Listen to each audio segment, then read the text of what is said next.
We'll guide you through how to calculate hours worked in Excel. If you find this useful, then consider subscribing and liking the video. Here we have a range of different times and I want to go and work out the hours worked. So we can go and use a formula for this. So all you want to do is type in equals if open bracket, and you want to go and put in the clock out time. For me, that's B2.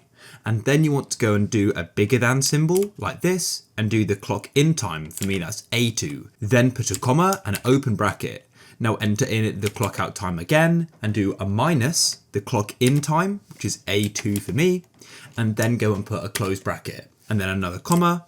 And then what you need to do is go and put another bracket and go and put in the clock out time again, minus the clock in time, plus one close bracket and another close bracket, finished off, multiply by 24, like so. Then all you need to do is go and put in enter, like that. If it isn't looking right, make sure the format is set to number as well at the top here. And then all you need to do is go to the bottom right of the cell, click, hold and drag, and you can go and do it for the entire column, like so. And as you can see, we've now got the hours worked.